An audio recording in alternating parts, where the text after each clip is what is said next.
Jesus. Glórias, glória, glória, glória, glória. Primeiramente a Ele a honra, a glória, o louvor, a magnificência, a obedência. Cordeiro de Deus, que tira o pecado do mundo, tem de piedade de nós, porque tu és santo, santo, santo. Os céus e a terra estão cheios da tua glória, porque tu és santo, santo, santo e bendito aquele que vem em nome do Senhor, Hosana. Porque dele, por ele e para ele são todas as coisas, glória, pois a Ele eternamente. Nós não somos dignos que entreis em nossa morada, mas dizei uma palavra e seremos salvos. Nós não somos dignos que entreis em nossa morada, mas dizei uma palavra, Senhor, e seremos transformados pelo poder da tua palavra. Nós não somos dignos, Senhor, mas dizei uma palavra e todo o nosso cativeiro será transformado. Por isso, nesta hora, não estamos aqui porque somos melhores, mas porque o Senhor tem nos justificado. Se estamos aqui, Senhor meu Deus, mediante este recurso, ó Pai, é porque o Teu querer e o Teu efetuar está operando nesta noite. Glória a Deus. A Tua palavra diz que foi o Senhor que nos escolheu e não nós que nos escolhemos, Senhor. Por isso, nesta hora, faça conforme o Teu querer. Opera da Tua maneira, no nome de Jesus. Glória a Deus. Quero cumprimentar os irmãos com a paz do Senhor. Amém. Amém. Todos vocês que estão nos acompanhando através dessa transmissão, também quero saudá-lo na paz de Cristo. É uma honra e é um privilégio estar aqui reunido com os irmãos nesta noite. Para aqueles que não me conhecem, eu sou o presbítero Rodrigo, congrego na Assembleia de Deus do Ministério de Madureira, que fica aqui em Rio do Ouro, e é uma honra e um privilégio ter sido convidado por um meu amigo, pastor Carlos. Que Deus te abençoe, a você e toda a sua família, esta família abençoada. É uma honra e um prazer muito grande conhecer a cada um de vocês. Por um lado, me regozijo em poder estar aqui. Por outro lado, você que está me acompanhando com certeza faz parte desse ministério. Gostaria muito de poder hoje estar te dando um abraço, mas através deste canal recebo o meu abraço. Amém. No nome de Jesus. Tendo orado e jejuado durante 3 dias, tenho a plena convicção que o Senhor colocou uma palavra em meu coração. Eu gostaria de compartilhar com os irmãos esta mensagem que veio do Eterno. Meditando, contemplando um pouco que o Brasil e nós e o mundo está vivendo, penso eu que esta palavra vem de encontro num momento bastante oportuno. Por isso eu quero fazer menção de 3 textos. 3 textos eu quero fazer a menção nesta noite. Eu gostaria que você que está em casa e os que estão aqui presentes pudesse me acompanhar. O primeiro texto se encontra no livro histórico de 1 Reis, no capítulo 2, verso 2 e 3. O segundo texto também se encontra no livro de 1 Reis, no capítulo 11, versículo 37 e 38. E o terceiro texto se encontra em 2 Crônicas, capítulo 7, versículo 14. Enquanto você procura, eu louvo a Deus também por ter nos concedido mais um milagre. A palavra de Deus está escrito que a causa de nós não sermos consumidos é a sua misericórdia. Aleluia. Estamos ouvindo e vendo muitos relatos, mas encontra-se aqui presente, e você que me assiste, encontra-se um povo que está de pé E se estar de pé é que a causa, a misericórdia do Senhor nos alcançou. Pode vir coronavírus, pode vir o que for, mas a igreja do Senhor permanecerá. Aleluia. Amém? Primeiro texto, 1 Reis, capítulo 2, versos 2 e 3, está escrito: Eu vou pelo caminho de toda a terra, esforça-te, pois, e ser homem. Repito, esforça-te, pois, e ser homem, e guarda a observância do Senhor teu Deus, para andares nos caminhos e para guardares os seus estatutos e os seus mandamentos e os seus juízos e os seus testemunhos, como está escrito na lei de Moisés, para que prospere em tudo quanto fizeres, para onde quer que te voltares. 1 Reis, capítulo 11. E te tomarei,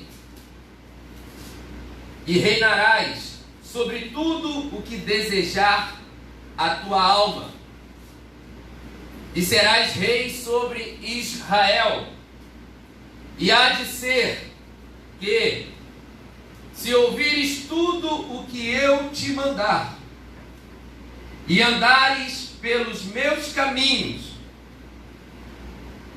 e fizeres o que é reto aos meus olhos, guardando os meus estatutos e os meus mandamentos, como fez Davi, meu servo, eu serei contigo e te edificarei uma casa firme, como edifiquei a Davi, e te darei a Israel.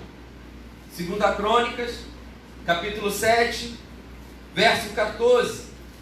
E se o meu povo, que se chama pelo meu nome, se humilhar, orar, buscar a minha face e se converter dos seus maus caminhos, então eu ouvirei dos céus, perdoarei os seus pecados e sararei a sua terra. Se você quiser e puder, diga amém. Amém. Queridos irmãos, penso eu nesta noite em desenvolver com os irmãos um breve raciocínio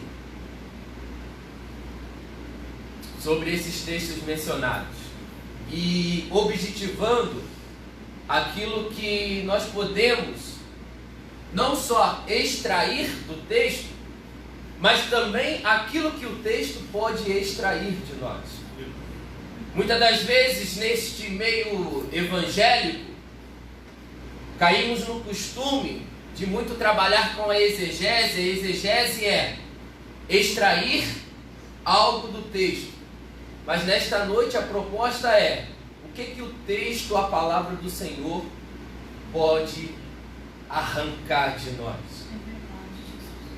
O que nesta noite, diante do altar do Senhor, nós podemos observar e entregar para Deus? E mediante este pensamento, a qual de uma forma muito ardente abrasou meu coração, que eu vim pensando, meditando e orando em cima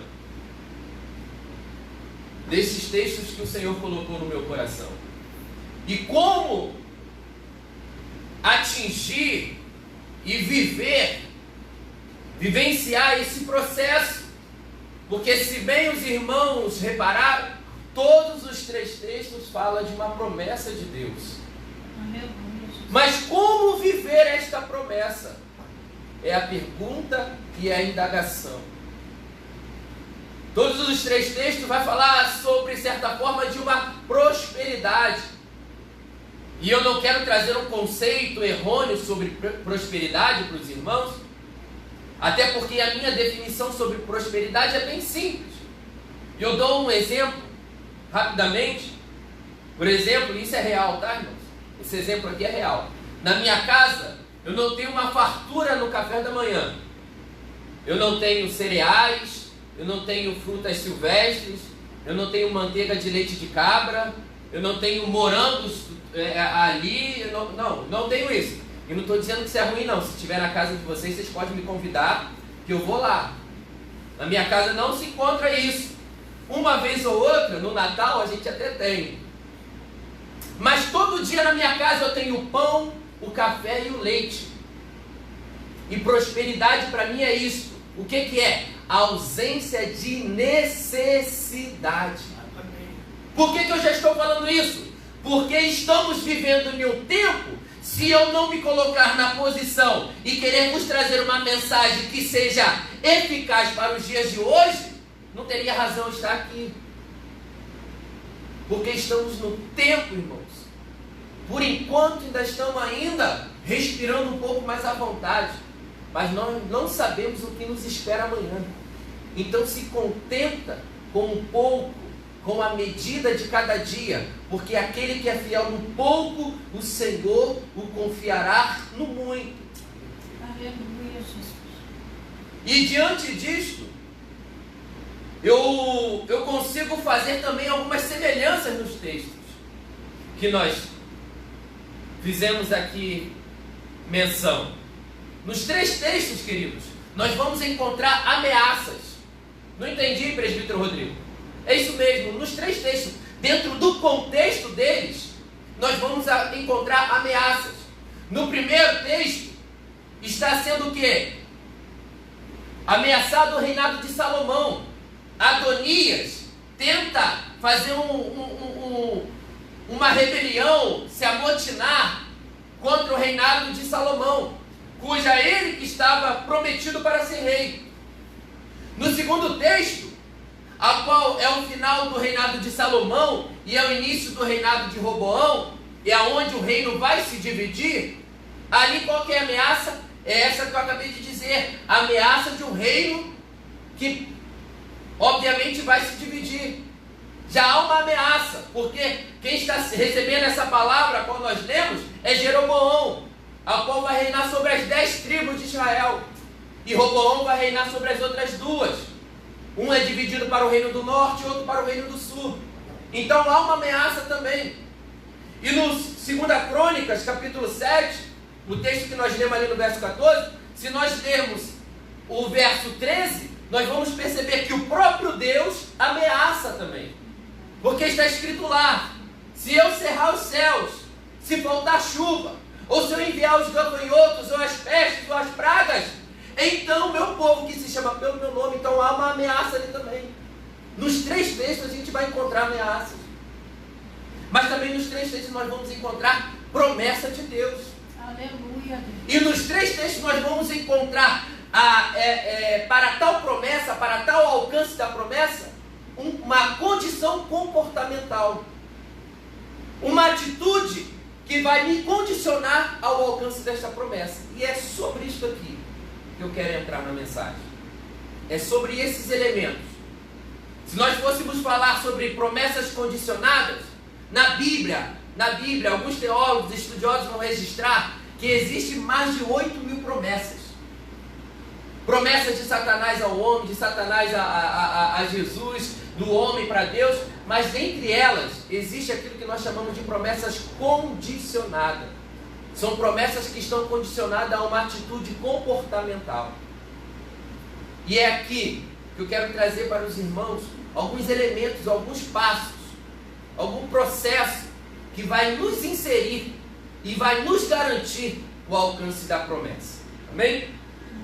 Se você puder me acompanhar em casa, eu vou ser muito conciso, porque eu penso que nesses dias que nós estamos vivendo,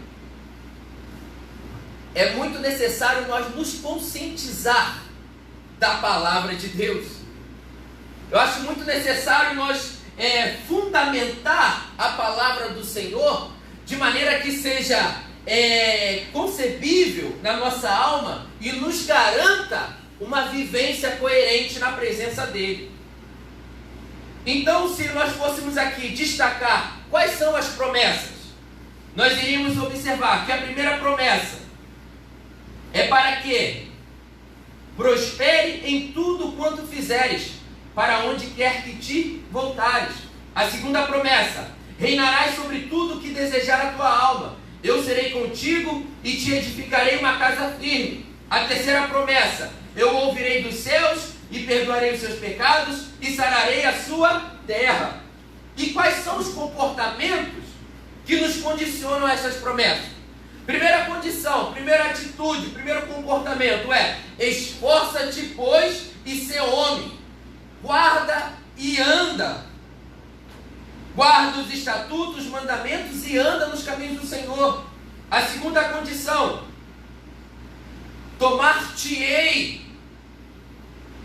Tomar-te-ei é o Senhor nos dando uma condição, que Ele vai nos tomar para que nós possamos reinar sobre tudo aquilo que a nossa alma desejar. Aleluia. E também vai estar junto nesse mesmo texto, que é lá de 1 Reis, capítulo 11, o que? Outras condições: ouvir tudo aquilo que Ele nos mandar, andar nos seus caminhos e fizer ou fazer aquilo que é reto aos olhos do Senhor. E no livro de 2 Crônicas, ele nos fornece 4 atitudes comportamentais para o alcance dessa promessa. A primeira é se humilhar, orar, buscar e se converter dos seus maus caminhos. Então é sobre isso aqui, sobre esses elementos, que eu quero compartilhar, tendo a certeza que essa mensagem irá alcançar o teu coração. Amém? Livro de primeira epístola do apóstolo Paulo aos Romanos, capítulo 12, Paulo dá um grito. Ele diz: e não vos conformeis com este mundo, mas transformai-vos pela renovação do vosso entendimento, para que experimenteis qual seja a boa, agradável e perfeita vontade de Deus. Quando eu ouço isso, pastor Carlos, eu penso que Paulo tem em mente o sermão da montanha, e mais especificamente Mateus 6, versículo 33, que está escrito: mas buscai o reino de Deus e a sua justiça em primeiro lugar, e as demais coisas vos será acrescentado. Por quê? Porque nos dois textos há uma oposição a um padrão comportamental mundano. Quando Jesus começa, a partir do capítulo 5 ali de Mateus, e quando ele chega no capítulo 6, a partir do verso 19, ele vai dizer o quê? Olha só, irmãos, não ajunteis tesouro nessa terra, porque a traça, o ladrão pode roubar. Ele está dizendo para que o cristão, ou o seu discípulo, ou o seu servo, ou aquele que segue ele, não faça o quê? Não se debruce em cima dos prazeres e do comodismo mundano, mas que ele tenha uma atitude completamente oposta ao padrão e ao sistema corrompido deste século. E Paulo, ao gritar, ele está fazendo a mesma oposição. Ele está dizendo: não vos conformeis com este século presente ou com este mundo, mas tende o quê? A mente transformada pela renovação da palavra de Deus, pelo conhecimento da palavra de Deus. E para quê? Qual é o objetivo? Para que possamos conhecer e viver qual é a boa, agradável e perfeita vontade de Deus. Só que para isto, eu tenho que entender que não é de qualquer jeito. É verdade, Deus. Eu tenho que entender que eu tenho que passar pelo processo, e alguns chamam de processo de lapidação, alguns chamam do processo da olaria, alguns chamam que tem que pagar o preço. Eu prefiro falar que isso aqui é o novo nascimento. É verdade. Aleluia. Glória a Deus. Porque quando a gente lê lá, mas buscar primeiramente o reino de Deus, essa palavra aqui, meu amigo André, não é isso? Essa palavra aqui, buscar, lá no original, o verbo é darash,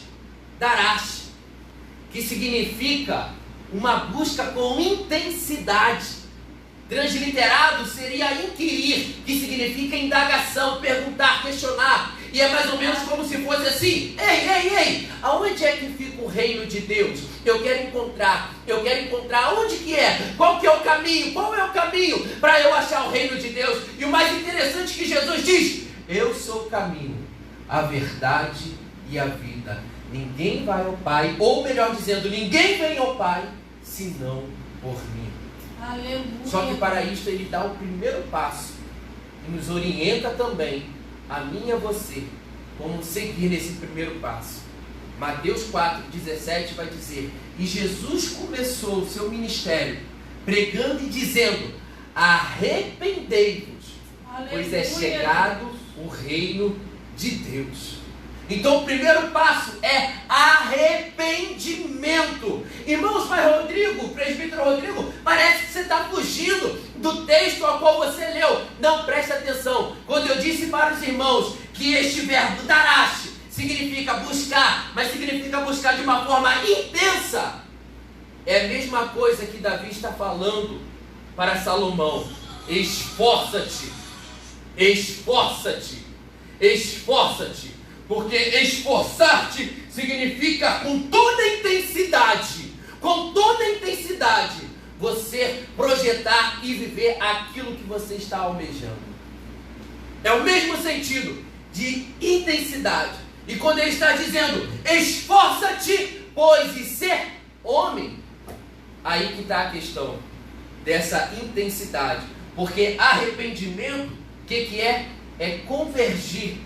É converter, mudar de direção, entende? É mudar de direção. Só que, meus irmãos, vocês vão concordar muito bem comigo nisso aqui, porque quando nós nos convertemos, que estávamos indo para uma direção, paramos, pensamos, sentimos e fizemos o quê? Mudamos a rota. Percebemos que não é só mudar de direção, não é só mudar do caminho, porque não basta só mudar a roupa que eu visto, não basta mudar só a palavra que eu falo, não basta mudar somente o de ambiente que eu vivia. É preciso uma intensidade na mudança do homem interior para fora. Por isso que quando nós nos convertemos e começamos a percorrer o caminho, entendemos que precisa ser homem de verdade, precisa ter uma intensidade para você aguentar e suportar as mudanças interiores do homem orgulhoso,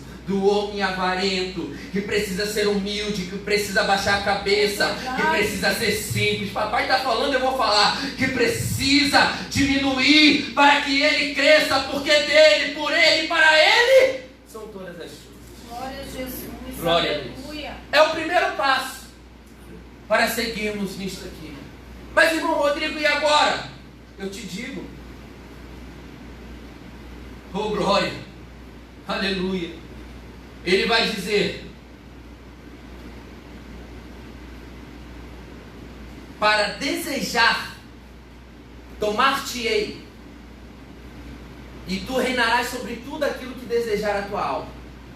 E esse tomar-te é o Senhor nos dizendo: não foi você que me escolheu, eu te escolhi. Aleluia. E é neste momento que o céu se abre e uma voz ecoa e disse: eis que estou à procura dos verdadeiros adoradores, que adoram o Pai em espírito e em verdade. É nesse momento aqui que ele vê nessa nossa mudança e ele começa a procurar: será que tem adorador que adora em espírito e em verdade? Que não só adora aqui na frente da câmera, mas adora também no seu trabalho, adora também na sua casa, que obedece, que se humilha, que ora, que busca.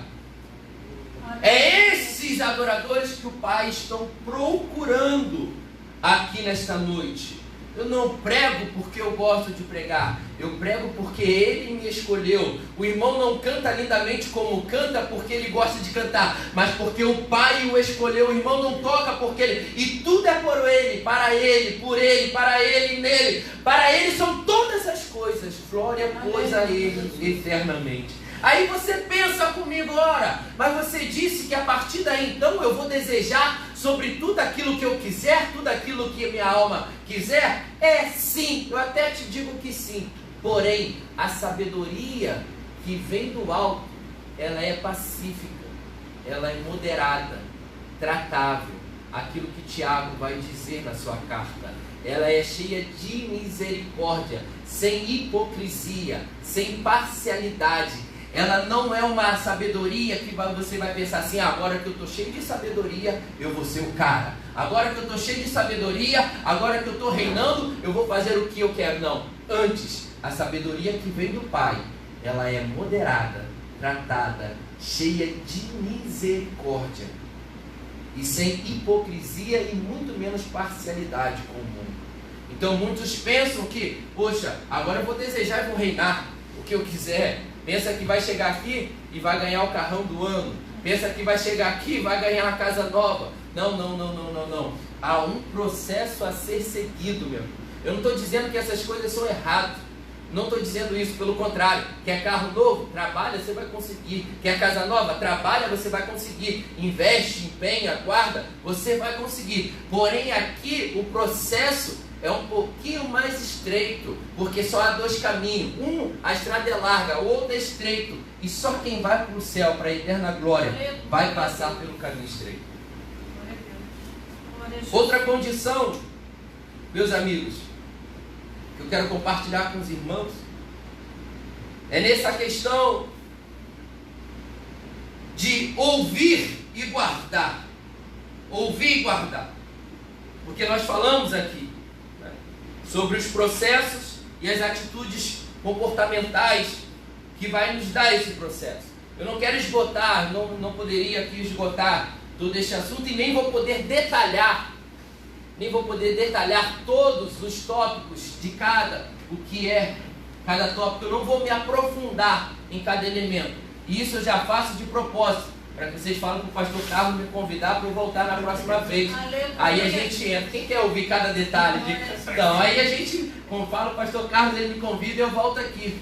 Mas eu quero passar para os irmãos simplesmente essas condições que não vai nos levar a viver isso aqui.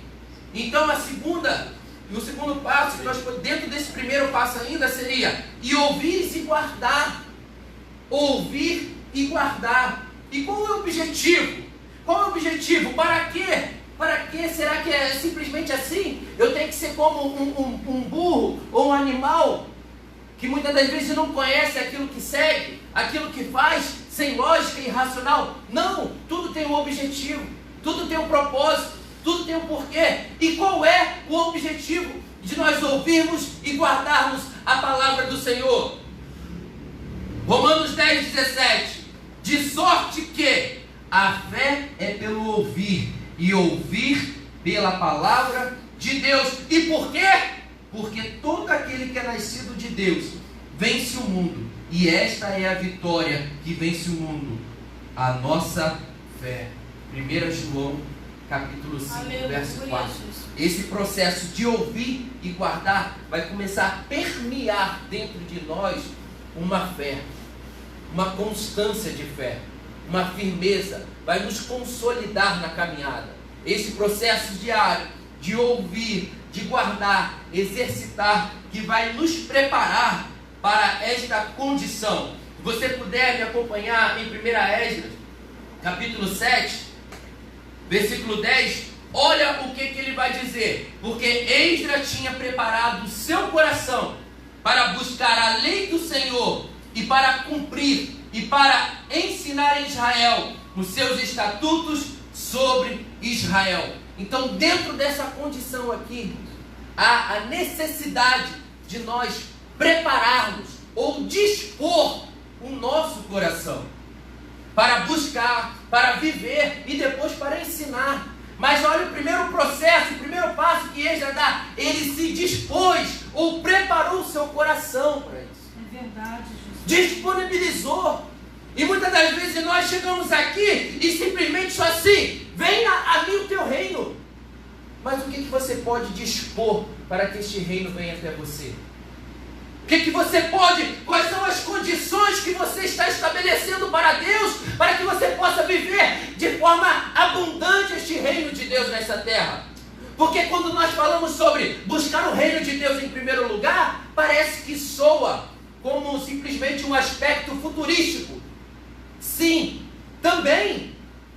É a nossa meta final, alcançar o reino, alcançar a glória, mas de uma forma parcial, irmãos, não na sua plenitude, mas também podemos viver este reino que já é chegado em nosso meio, através de Jesus Cristo, nosso Senhor.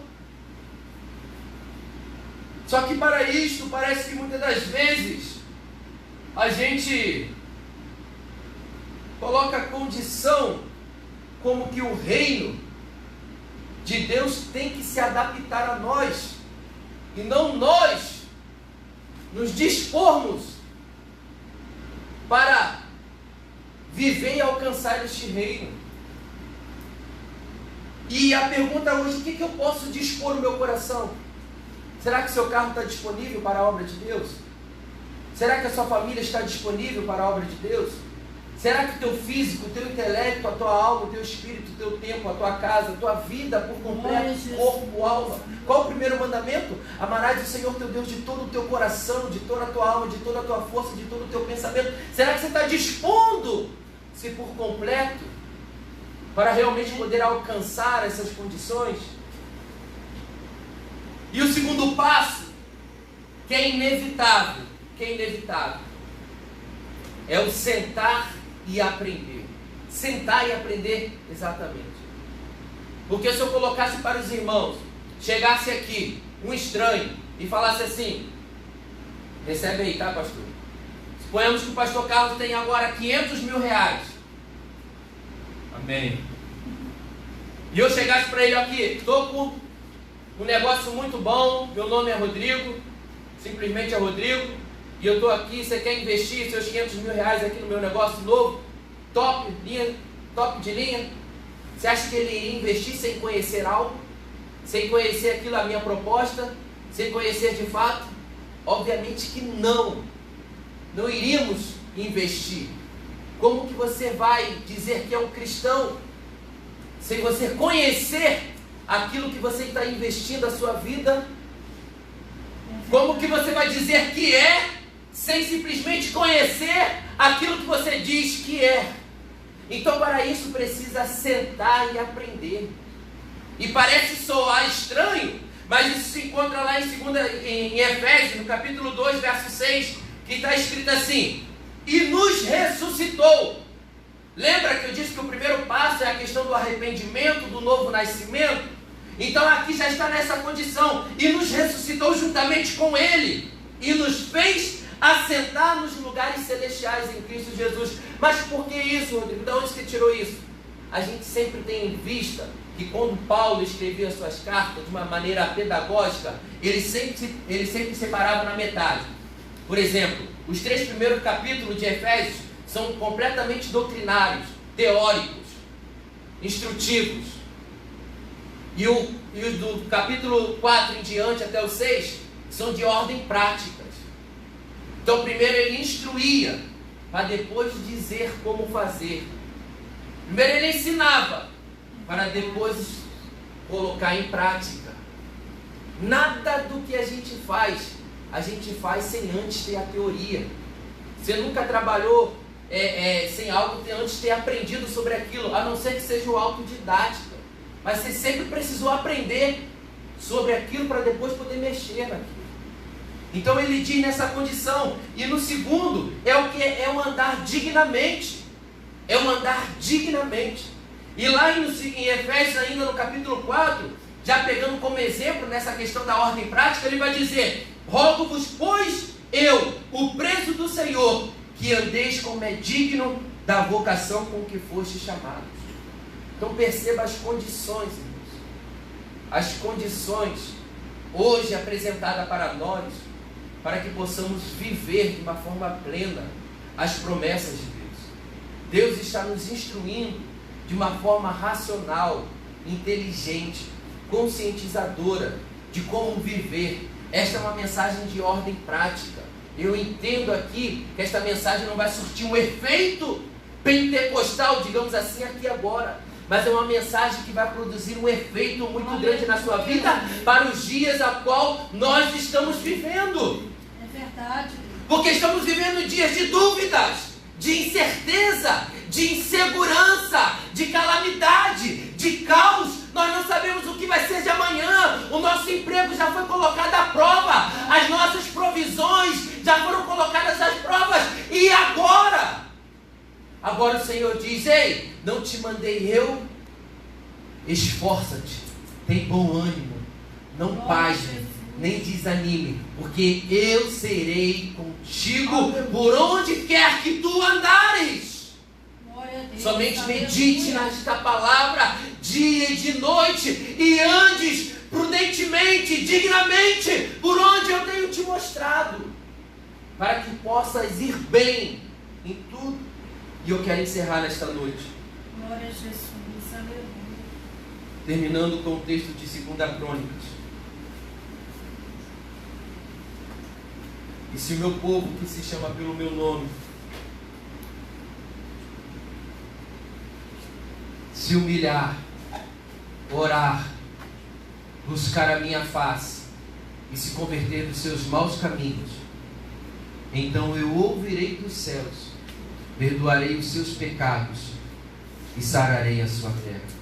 Aleluia. Perceba que é uma promessa de Deus. Perceba que Deus está fazendo para nós 3 promessas. E quais são elas? Ouvir, perdoar os nossos pecados e sarar a nossa terra. Só que para essas 3 promessas, Ele está colocando a condição comportamental. E são 4 atitudes que vai nos fortalecer e nos levar ao alcance dessa promessa. E qual é a primeira? Se humilhar, orar, buscar a face do Senhor e se converter dos seus maus caminhos. Só assim podemos alcançar a promessa de Deus, que é ouvir, que é receber o perdão e que é ter a nossa terra, o nosso ambiente, a nossa casa, sarado.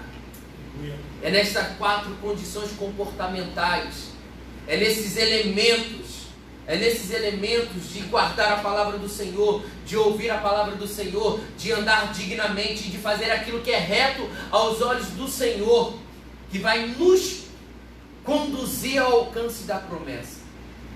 Mas ainda assim, nós sabemos que a luta é grande.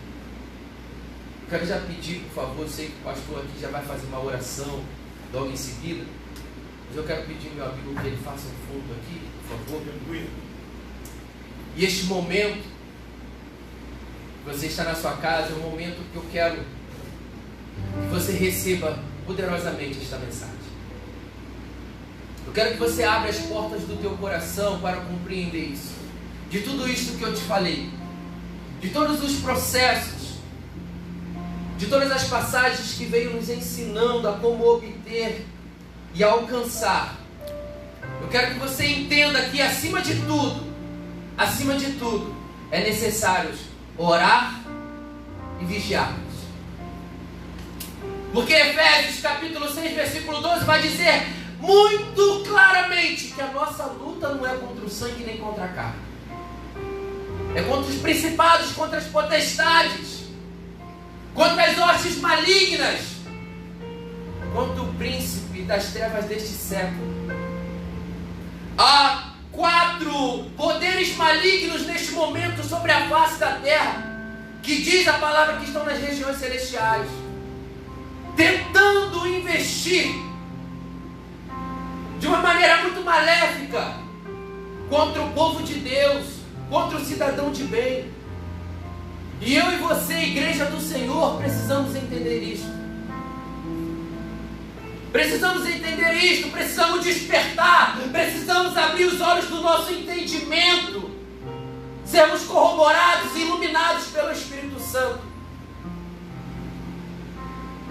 Porque isso aqui, a de ordem prática, a qual foi mencionada, é para vigilância, é para prudência, é para nós ficarmos bem nesse tempo, irmãos.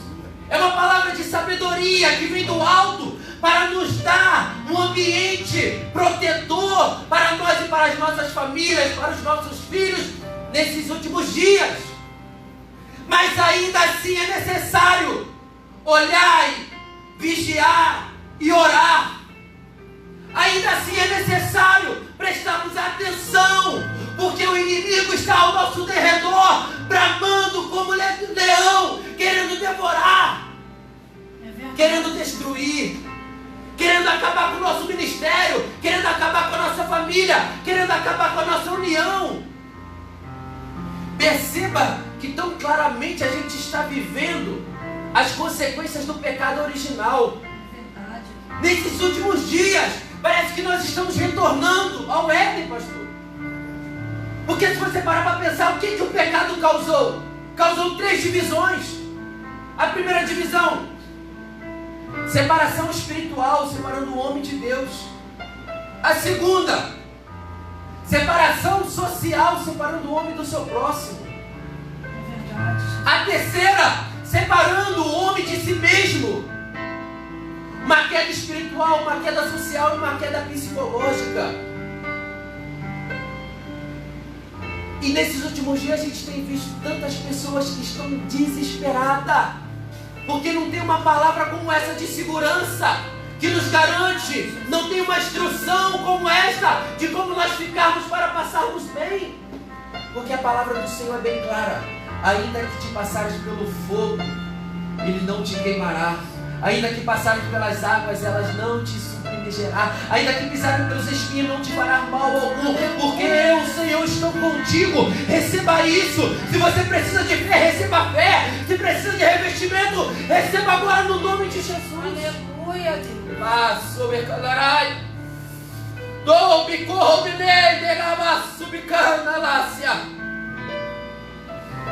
E você talvez me pergunte: mas como isto, Rodrigo? Diante de tudo isto, como que eu posso guardar a minha família, o meu celeiro, que eu te falo aqui agora? Porque não temos que lutar contra a carne e o sangue, mas sim contra os principados, contra as potestades, contra os príncipes das trevas deste século, contra as hostes espirituais da maldade nos lugares celestiais. Portanto, tomai toda a armadura de Deus, para que possais resistir no dia mau, e havendo feito tudo, ficai firmes. Estai, pois, firmes, tendo cingido os vossos lombos com a verdade, vestida a couraça da justiça, e calçados os pés na preparação do evangelho da paz, tomando sobretudo o escudo da fé, com o qual podereis apagar todos os dardos inflamados do maligno.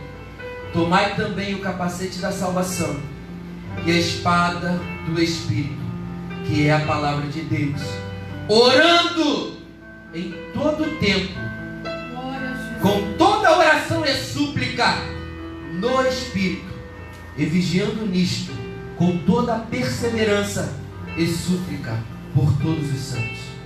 O pastor, ele vai orar agora, mas eu quero te pedir que você faça esta oração junto com ele da sua casa. Aleluia. Seja revestido agora. Seja revestido agora. Ei, o maligno não vai tocar na sua casa. O maligno não vai tocar nos seus filhos. Aqueles que são feitos filhos do Altíssimo, o maligno não toca. Aqueles que são feitos filhos do Altíssimo, o maligno não toca. Porque os anjos do Senhor estão acampados ao redor daqueles que o temem. Que seja corroborada agora do Espírito Santo de Deus. Seja cheio do Espírito Santo do Senhor. Seja cheia agora. Receba renovo aí na sua casa. Receba a unção que despedaça o jugo, a unção que desfaz todo o mal, a unção que arranca toda a carga, todo o medo, todo o problema de pânico, toda a síndrome do pânico. Saia agora no nome de Jesus. Que o Senhor Deus possa alcançar o teu coração. E você que ainda não recebeu a Cristo, que queira receber esta palavra, abra o teu coração e receba o Senhor Jesus Cristo aí, aonde você estiver.